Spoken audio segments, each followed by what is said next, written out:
Before we begin this week's episode, we would just like to say a massive thank you to everyone who donated to Ulemu. We have raised a total of €3,034 for an amazing cause. As we said previously, there were 10 pieces of merchandise that were being given away to the people who donated. So the 10 winners are Zoe Chambers Ward, Hannah McDougall, Jessica Fokin, Emma Conroy, Holly Banks, Sarah Harvey, Louise Lunis, Al Reddy, Christine Emerson, and Elizabeth Sachet. Thank you so much to everybody who donated. It is so appreciated and it will make a massive difference to so many children's lives. Also, before we start this episode, as I've edited it, I've realised that there is a slight popping on my microphone in particular. I think it's probably to do with our new studio setup and the way our equipment is set up. So it's not a permanent thing. Don't worry, it won't be around for next week's episode. And hopefully I will be able to fix it. Thank you.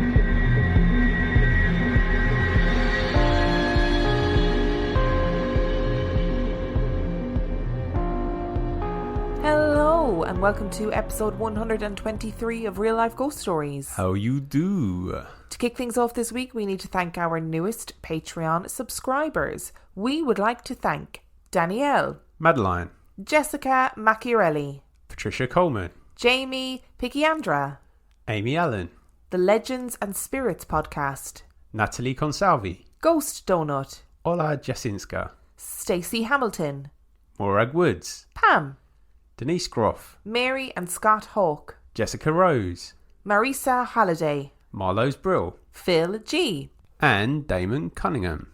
Thank you all so much for being our Patreon subscribers. We love you and we appreciate you every day. We sure do. Our film review this week. Our film review is Darkness Falls. Darkness Falls was released in 2003. It has 5 out of 10 on IMDb and 9% on Rotten Tomatoes. 9%. 9%. Whoa. Would you like a synopsis? Yes, please. Kyle returns to his hometown to confront his troubled past and save his childhood sweetheart and her younger brother from an unrelenting evil that has plagued the town. What are your thoughts on this film? I'm going to have to say that any judgment that I make on this film is hindered by the fact that I could not get over how much the leading man looked like Cesc Fabregas. It has ruined my outlook on this film completely. I was unable to get over it from the moment I saw him on screen right up until the credits. So take that in consideration if you disagree with anything I'm about to say. I was highly distracted by the fact that I felt like I was watching an American Cesc Fabregas. Other than that, this is a film of its period. I think unlike my choice from last week, it was more professional. I felt like maybe the actors had done some work on building relationships on screen. There was definitely no signs of extras moving off camera. There was nothing like that. The storyline was coherent. It was late 90s, early noughties horror film. It was okay. Do you think it deserves 9% on Rotten Tomatoes? Because I feel like that's very harsh. Not when Beyond the Gates got what it did. I just find it very... I guess it also depends on how many people review a film. That obviously alters the percentage. You're right about this film. It's a very early 2000s, late 90s horror film. Very much so. And it did that thing where at the end of all of the horror films of that era, the music for the credits is always kind of pop punk new metal-y music. Very strange. Yeah, it's like radio rock, isn't it? Yeah, really weird, which doesn't seem to match with the tone of the film at all. No, but they all did it. Like at the end of Gothica, yep, the soundtrack is Limp Bizkit, is Fred Durst singing Behind Blue Eyes. What? Well, I mean, it's a jam, isn't it? It is a jam, but that's not the point. Anyway, I digress. This film traumatized me when I was 13, 14, whenever it came out. I had it on DVD and I found it really frightening. The concept is, and I'm going to say from this point forward, if you've got small people who listen to this podcast, because I know a lot of you listen with your kids, I would highly recommend that you don't listen for the next, until the stories start. It's just not for little ears. So this film is about the Tooth Fairy, which I think is like genius.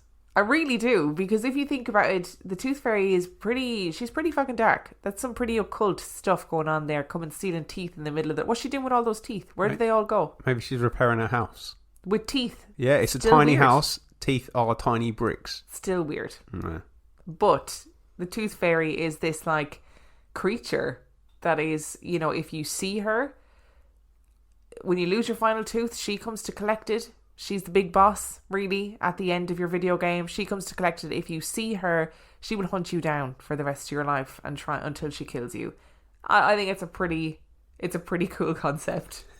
Does it stand up in terms of being traumatized? And no, I will say that it does not. No, it really doesn't. I didn't find it particularly scary. I don't even remember there being any particularly good jump scares. I probably jumped once because I normally do. And I feel like, again, through my own disturbed head, I feel like the Tooth Fairy looked like the spirit from Spirited Away. Oh, yes. Which is kind of creepy if you think about that, but also kind of took the scare off a little bit. I think seeing her from the opening really takes the scare off anyway. Like, there's no hiding what she is. You see her from the very beginning and you see her the whole way through, and that kind of takes away from the scare a little bit, because you see she's not a bad horror villain, as it were, like looking. She's not, they don't CGI her, anything like that, but you see way too much of her and it just becomes a bit comical. It kind of, like I said to you at the end of it, it felt like a creature feature. It did. It had that sort of setup to it, and it was very much in that vein of them being hunted, essentially, and trying to avoid getting caught, which you can do in a paranormal world as well without making it feel like a creature feature, but this did feel very much like that. I thought the movement of the Tooth Fairy was quite cool. I thought that made it kind of creepy. She sounded quite creepy as well. Like, the noises she made were very scary. Yeah. It's okay is just where I'm left with this. I think this probably would have creeped me out in 2003 because I hadn't have seen, like, I wasn't majorly into horror and I was easily spooked. I feel like I've got to the point now where you have to be good to really scare you. To really scare me. This isn't as bad as Beyond the Gates. Like, there's production value to this. No, it's not. Like, lots of people commented about how this was a film that traumatized them when they were 13, because our demographic audience is quite similar to our age. So if you are one of those people and you think, oh, this was too scary, I'm definitely not going to go back and watch it, go back and watch it. Get some popcorn in. Don't expect to be frightened. It is just a fun watch, but it's not really scary. And I have to say, like, if I was in the Tooth Fairy's position, so you find out the opening of the film tells you the story of the Tooth Fairy. She was just this weird woman in the town who, like, the kids brought her their teeth when they fell out and she would give them a coin. Anyway, then she's accused of murdering these two kids and wrongfully put to death, and the kids are found safe and sound afterwards. I would be haunting the shit out of that town too. And I don't think it's fair to call her evil that is plaguing the town. I would be haunting everybody too. It's just FYI. I would give this a 2.5 out of 5. 2.5. I think I'm going to go for a 2. Yeah, I was torn. I give it the extra half because, considering he was born in Spain, you just couldn't tell that Cesc Fabregas was from Spain. So I'm giving him an extra half mark for that. I think there is a beauty in ignorance in horror films sometimes, you know, when the characters don't know what's happening. It is blindingly obvious, I think, or it should at least be blindingly obvious to all of the characters in this film that, hey, we're dealing with something supernatural. When they literally physically see this creature flying through the air and they still don't listen to the protagonist who is telling them the only way to keep yourself safe from this creature is to be in the light. I've got loads of torches in my bag. Just take a torch and shine it at her. And they're still just blindly shooting at her. Like, there is a point when it becomes ridiculous. And you think, rewrite the film, rewrite the script, okay? Because you can't keep up this level of ignorance the whole way through. It's just not possible. And you know what? I think if you're going to choose to ignore what's right in front of your face, don't want to say you deserve it, but maybe you do. Progressive protects more than just your home and car. You could save when you bundle your motorcycles, ATVs, boats, and RVs. Doesn't that sound good? Like the sound of your boat cruising along the Intercoastal. And there's the sound of the prop hitting a really big rock. And now the sound of waves, because the engine stopped. But you know what does sound good? You're covered with Progressive. So bundle all your vehicles and home in one place and save with the multi-policy discount. Progressive Casualty Insurance Company, affiliates, and other insurers.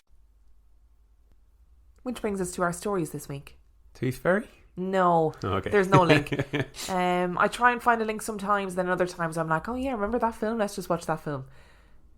Recently, I posted on Patreon, I posted on Facebook, I think, and on Instagram, asking people what was their favourite story or type of story that we have done so far. And the overwhelming majority of people talked about Skinwalkers, they talked about Black Eyed Kids, they talked about Dear David, and they talked about what we're going to talk about today. Now, we've revisited Skinwalkers, we've revisited Black Eyed Kids. We are not going to revisit Dear David because it is what it is. And we are today revisiting the wonderful world of time slips. Ooh. Now, you did an episode all the way back in, I think it's episode 38, called Frank and Carol Go Shopping. Yes, I did. And we have a story today that is weirdly linked to Frank and Carol Go Shopping. Okay. But isn't Frank and Carol Go Shopping.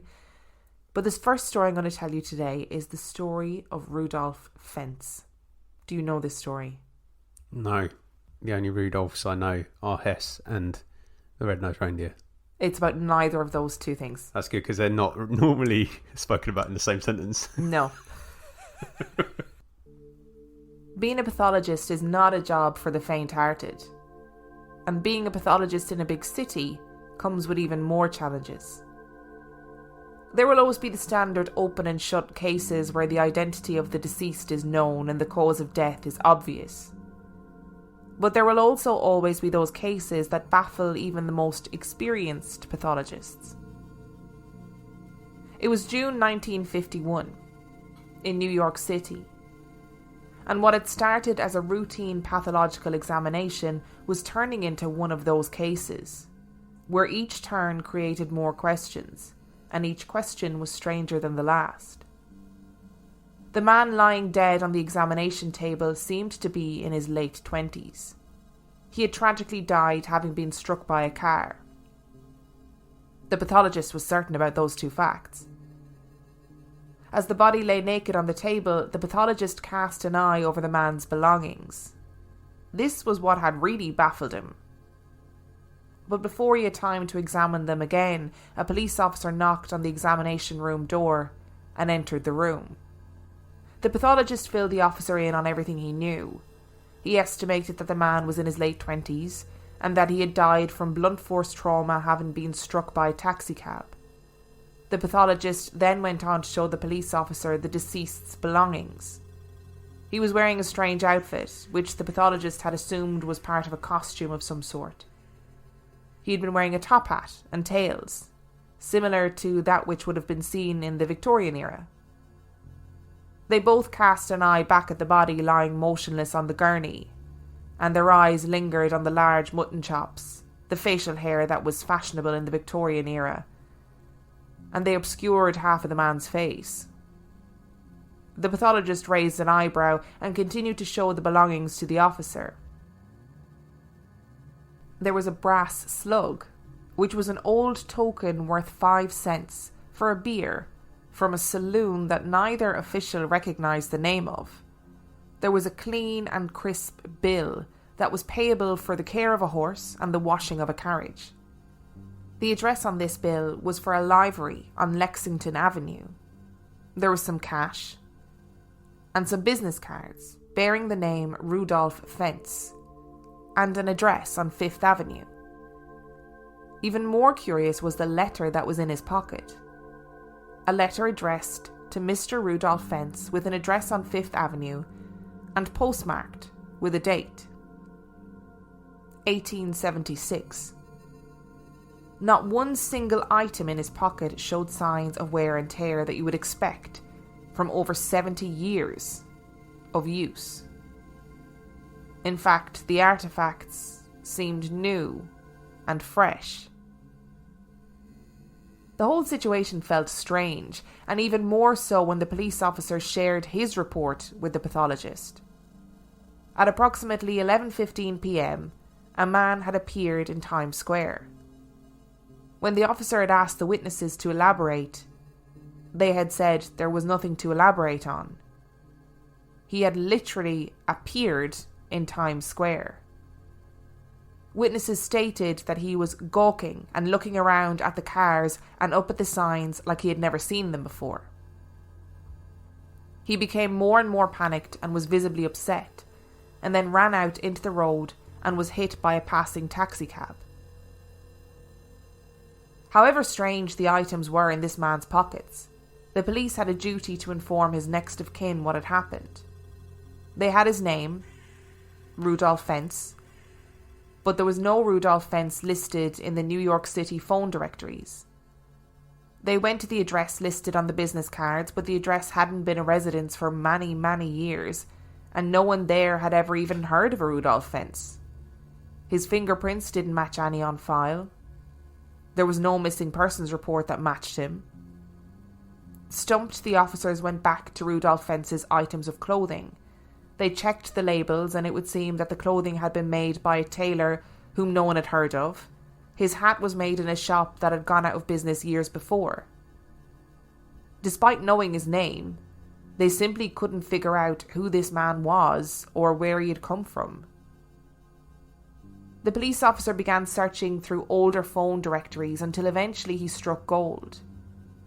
There was a listing for a man named Rudolph Fentz Jr. The officer was overjoyed. Surely this man would have an idea of who their Rudolph Fentz was. Or maybe it was the person he'd been looking for. But Rudolph Fentz Jr. had died 5 years earlier. And in an act of desperation, the officer wrote to the wife he had left behind. She had upped sticks and moved to Florida after her husband's death 5 years previously. But she did write back. And the letter was astounding. Rudolph Fentz Jr. had a father, who was obviously named Rudolph Fentz. But sometime in the 1870s, that man had gone out for a walk on a summer's evening and was never seen again. It couldn't be possible. The officer unearthed newspapers from the time, and there it was. In 1876, he found a missing persons report for a Rudolph Fentz, and the clothes and address were the same as those lying in a morgue in 1950s New York. So when you first said about the corpse wearing a top hat and items of clothing that were very smart, and the police officer suggested not of the era, my immediate thought was, people wear smart clothes. I thought about Nick from the Poisonous Cabinet. I thought I could see he him regularly wears a top hat. In a top hat and tails, just knocking about Canterbury. So I didn't think that was too much of a shock. Even the mutton chops, they're not particularly fashionable, but you still see people wearing them from time to time. Very true. And then it gets a little bit weird, doesn't it? Because of all the items in the pocket being of a date and not of the right decay from that date. Because stuffed paper particularly crumples and fades over time, doesn't it? Yes, and as well as that, people carry weird things around with them. So they might have a memento from a time period that means a lot to them, that you might look at and think, why are you carrying around a bill from 1870 or whatever? But it could have belonged to their father or something, but you would expect a certain amount of wear and tear if something had been in your wallet or in your pocket for that long.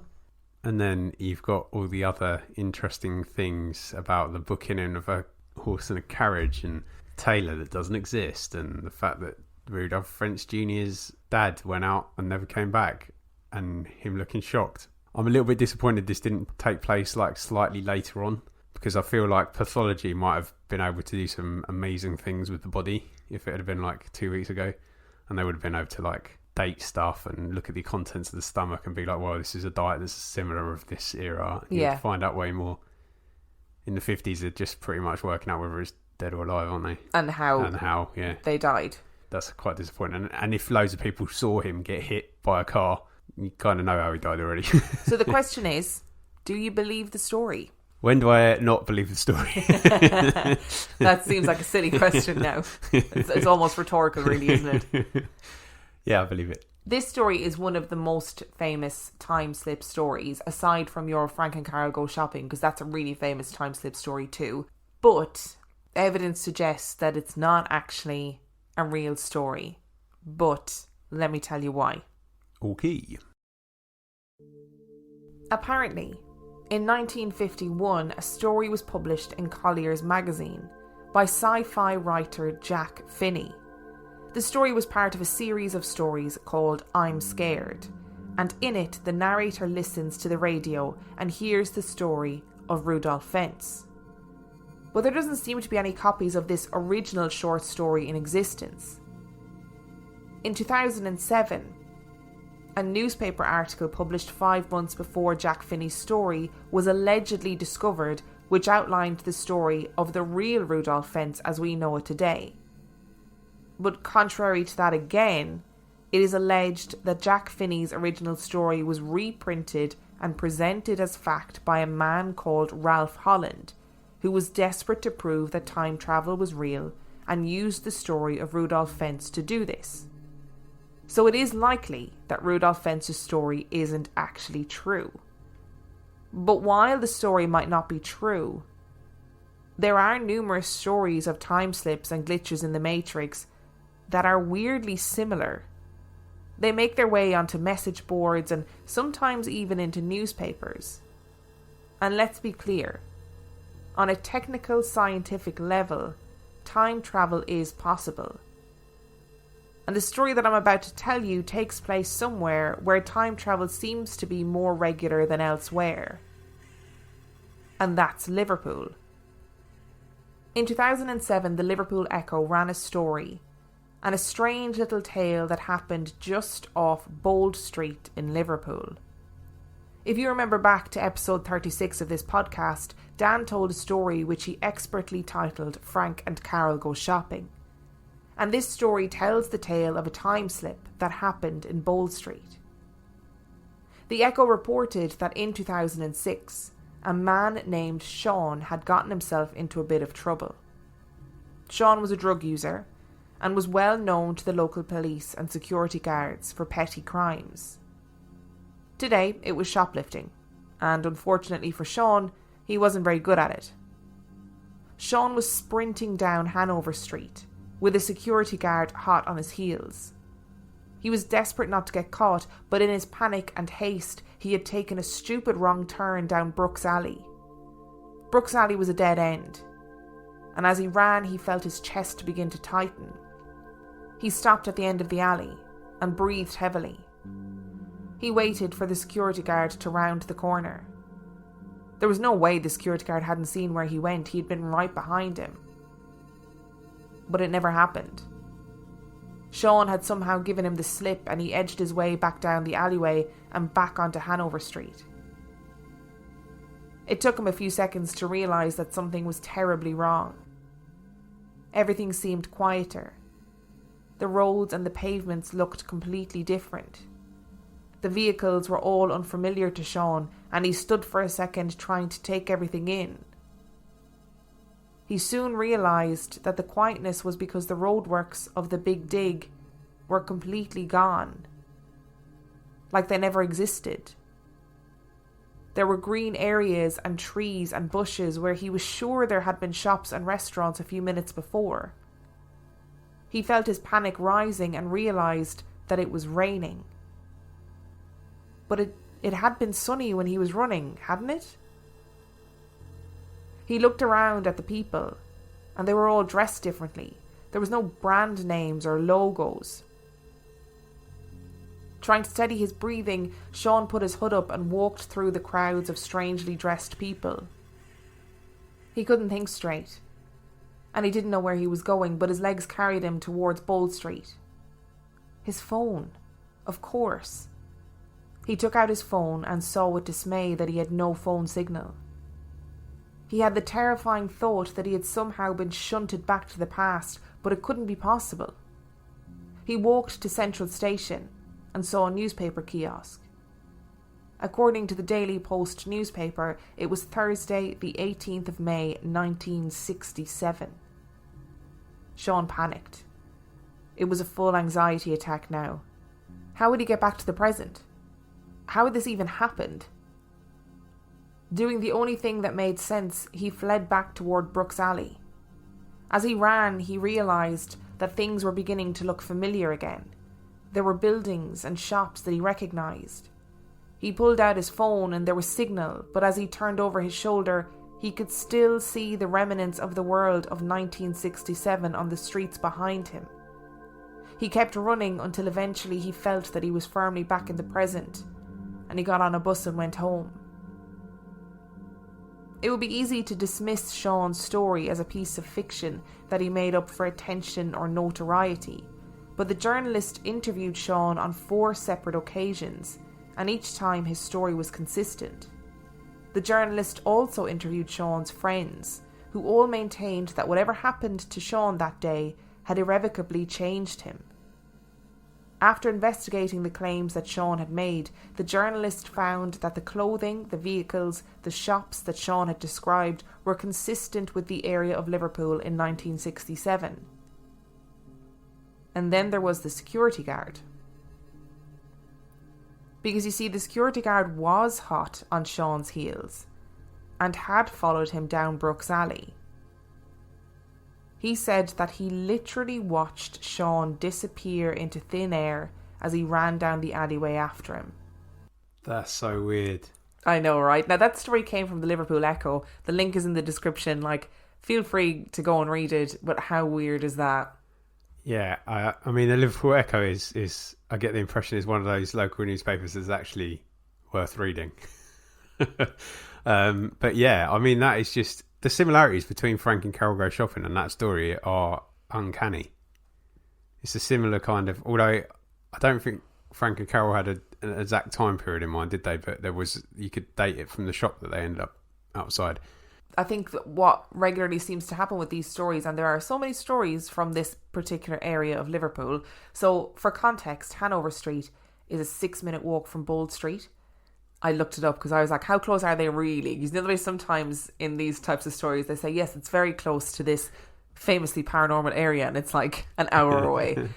So yeah, they are within walking distance of each other, and there are tons of stories. If you Google Liverpool Echo time slip, there are tons of stories from this area of people who have had apparently time slip experiences. Do you know what really gets me about all of these stories is what you said in a bit that you read, is that scientifically time travel is possible.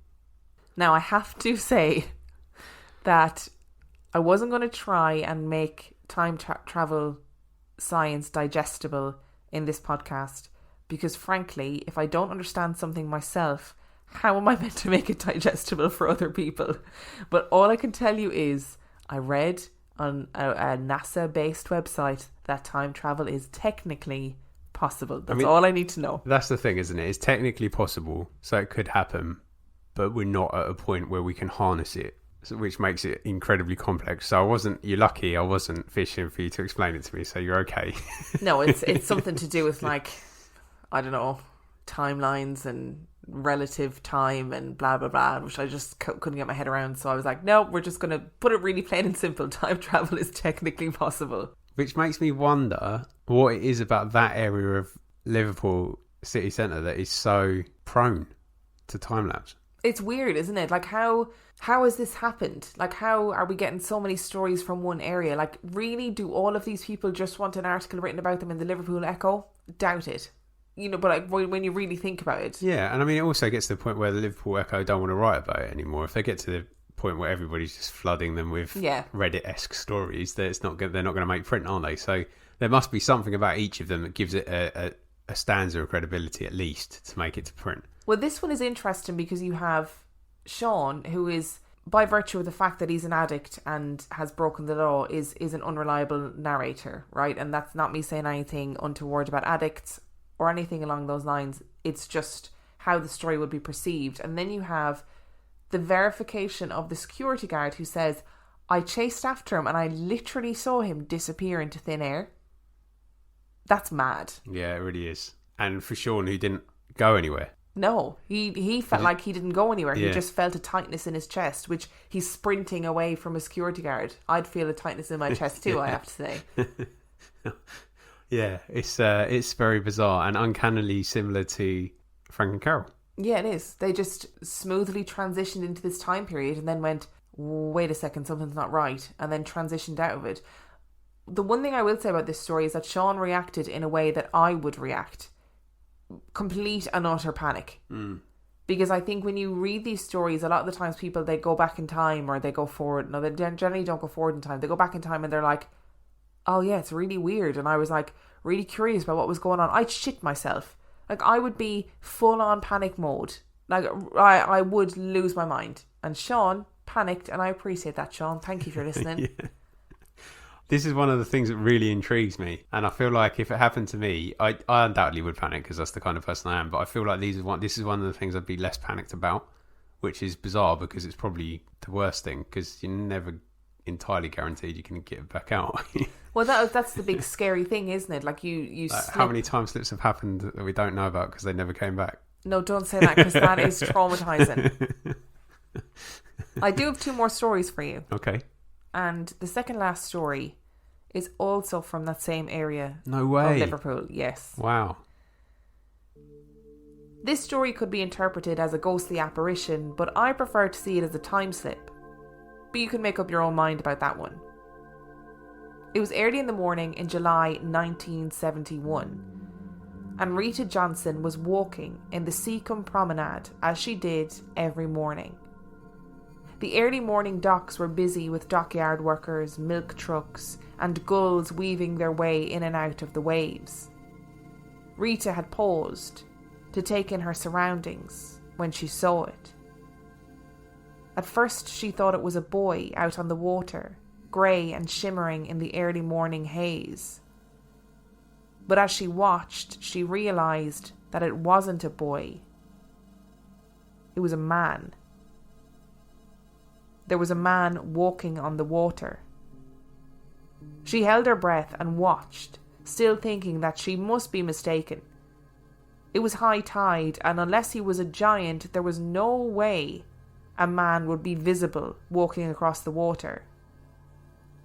As the figure got closer, Rita could actually hear the slapping of his footsteps on the water. It was a man, and somehow he was walking on top of the waves. He was wearing a royal blue coat and white socks up to his knees, and he walked across the surface of the water with what appeared to be a sword by his side. Rita blinked, and he was gone. She must have imagined it, she thought.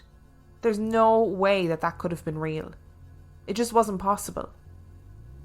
And it wasn't until a voice snapped her out of her shock that she stopped staring at the empty waves.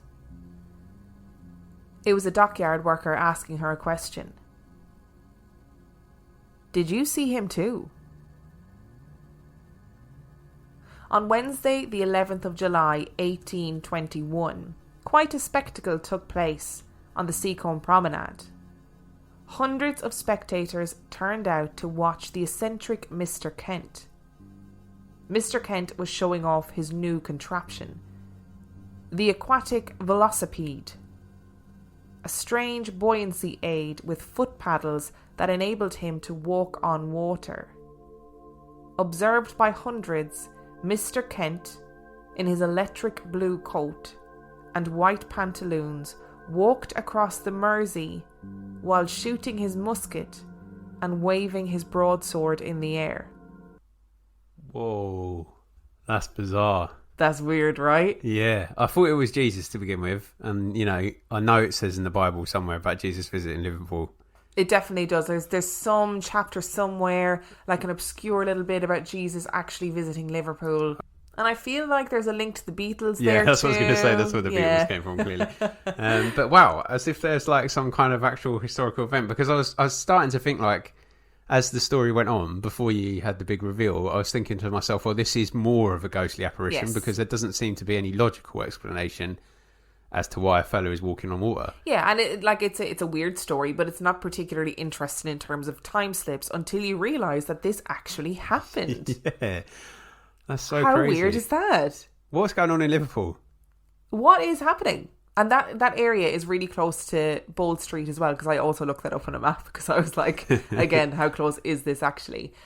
And I just, because, you know, the Victorian era, like the 1800s, was a time of mad invention. Yeah. That was what people loved to do. And these eccentric men with lots of money would often create these wild things that they thought were going to change the world. So it doesn't surprise me that you had a man that was like, everybody come and see me walking on water. To be fair, I kind of want to give it a go. I mean, it sounds incredible. It does sound like good fun. Why did it not take off? I don't know. I don't know. Part of me starting to wonder whether they even shot the new Batman movie in Liverpool and whether it wasn't just some kind of time slip from some like Victorian villain. Who knows? Yeah. Who knows? Isn't it weird? So strange. And then that one's very different from the other two as well, isn't it? Like that's, it's still time slippy because we know that bit of information. But you're seeing a moment in time rather than being transported back to, 1960s Liverpool. I just think it's so weird.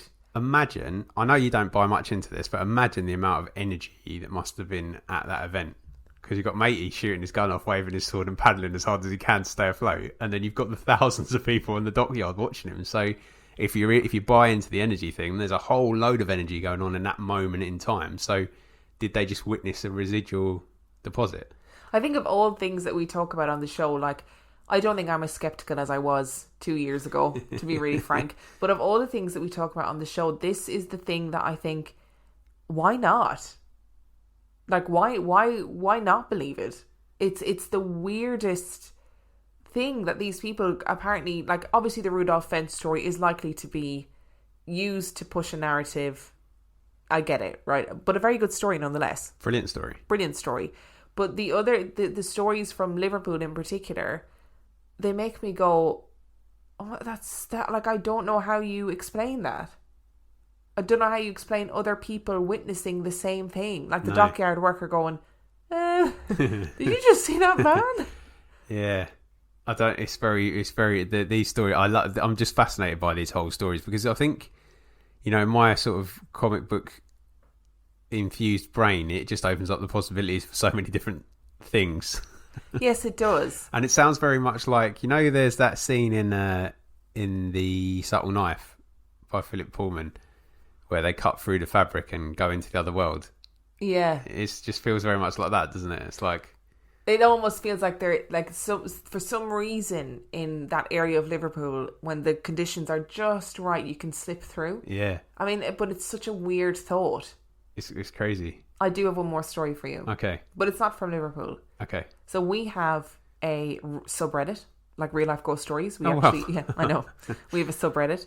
And the user Hangry Vegan posted this story in our subreddit. But the original story came from somebody called Luna Blaze. Are you ready? Yeah. I was driving alone on my way home. It was about 10 p.m. and I had just dropped my kids off with their dad for the weekend. He lives about 30 miles away from me. I had my radio on, singing away, and I love nighttime drives. They bring me peace. The road I was on is a road I take every day of my life, literally. I'm very familiar with this road. I know it like the back of my hand. It's a back road that leads from the town my kid's father lives in, straight to my town. I always choose to take this back road over the interstate because they've been doing road construction and the interstate is restricted down to one lane. I was driving along, radio blasting, singing at the top of my lungs, and only about 10 miles away from my house, when the radio completely went static and then went silent.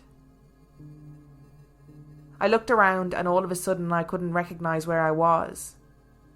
I hadn't made any wrong turns. Keep in mind this is a road I travel on at least twice a day to get to my work, to drop my kids off, etc. I knew for a fact that I was where I should be.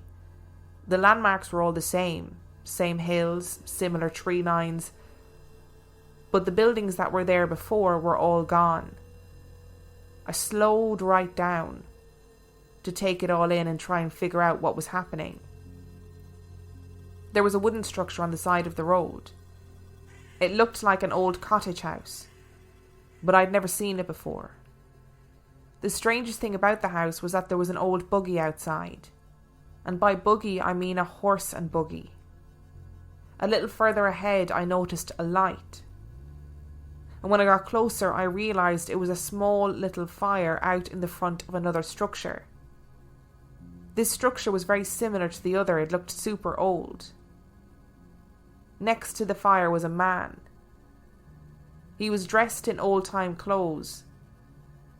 I almost stopped. I was going so slowly. And I was so shocked. He had suspenders on, a white shirt, a very long beard, and he noticed me and ran inside. I started to pull away again when he came back outside, but this time with a woman. The woman was dressed in one of those dresses that bells out at the bottom. It was like they were from a totally different century. He pointed to my vehicle, and his wife, or whoever she was, covered her mouth with both hands like she was in shock. It was almost like they'd never seen a car before. At least not one like mine. The man and the woman just stood there with huge looks of disbelief on their faces. They seemed scared. I pulled away and kept going and noticed that nothing was the same as how I remembered it, literally nothing. There were no street signs anymore. Side roads that were once there were completely gone, only to be replaced with fields. But I knew for a fact I wasn't going the wrong way. It's literally just a straight shot from my kid's father's house to mine once you get on that road. You don't even have to take any turns. It's literally impossible to get lost. There were wells on the side of the road that I'd never seen before, old structures that looked like 18th or 19th century houses. There were horses tied up, fires going, people dressed in old-time clothing, and nobody had a vehicle. Everyone that saw me pass looked absolutely petrified. Even the air felt different. I kept driving for about 3 or 4 more minutes, past a few more structures, some that looked like little stores. And then all of a sudden, boom. My radio came back on. The air felt normal again. I looked around and I was right where I was supposed to be. I was driving on the road I knew I had been on the entire time, just a little further down, and everything looked normal again. There were no more old houses, no more strangely dressed people. I was so confused that I actually pulled my truck over, did a quick U-turn and went back, only to find absolutely nothing out of the ordinary. I know what I saw. It was not a daydream. I didn't fall asleep. It was none of that. I literally made eye contact with that guy in the suspenders before he ran to grab his wife to show her my vehicle, or whatever he was pointing out to her. I've lived here my entire life. 25 years, there are no Amish communities here. And I've taken this road twice a day for the last 10 years. I truly do not understand.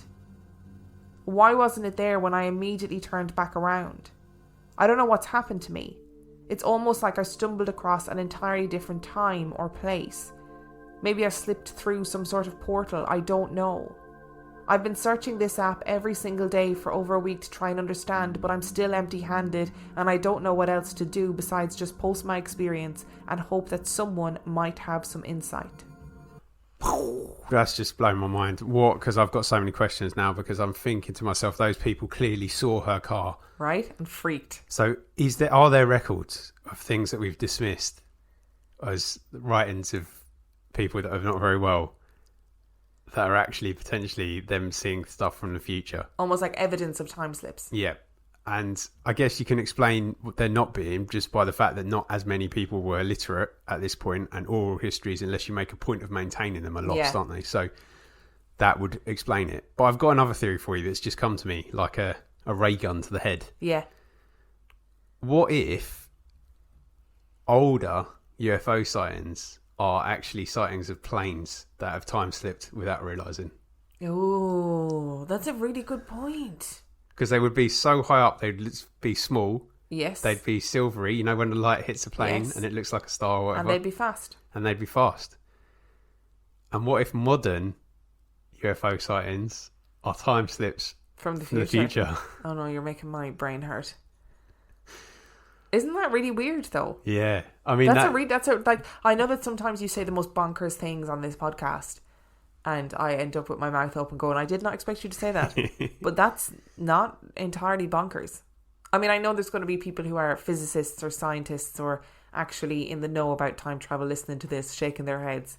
But we're just lay people, okay? We don't understand that stuff. We're not super superstitious. No, we're not. Much not as I would like us to be, we're not. The Amish community point is interesting because I wonder if that's something that had been, because I think she added that as an edit. So I wonder if people have been saying, oh, it's the Amish community in your area. The Amish community know the world has continued outside of their communities. Yeah. They're not like, whoa, holy shit, what are those people driving? Why can't we have that? They've made a decision to live in an Amish community. You know, they're not unaware that the outside world exists. And actually a lot of them have to do some kind of interaction with the outside world anyway. So, of course they do. Yeah, so I just don't think that's a very good... But I mean, she probably did, if it was an edit, she probably did add that in to just say, like, she's got no knowledge of it, because it would be something that potentially people would raise. I just find the whole thing fascinating. And if I don't experience one at some point in my life, I'm going to be very disappointed.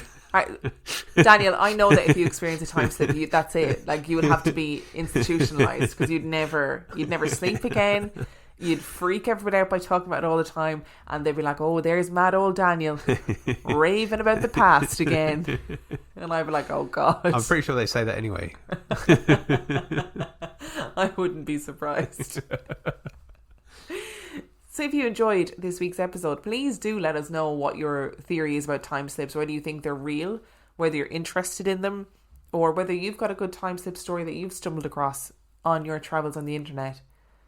If you'd like to know more about us, you can find out about us on reallifeghoststoriespodcast.com. You can send us your own spooky story to reallifeghoststoriespodcast@gmail.com. You can support us on Patreon. That is patreon.com/reallifeghoststories, where for $5 a month or $2 a month, you get access to heaps of extra content. And on that note, we shall see you next week. Bye.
Replace your worn-out wiper blades and see the road better with help from O'Reilly Auto Parts. Right now, save $10 on a pair of Trico Force wiper blades. O Rewards members get 4 times points and receive a $5 reward with purchase. Our professional parts people will even install your new wiper blades for free. Stop by O'Reilly Auto Parts or visit O'ReillyAuto.com.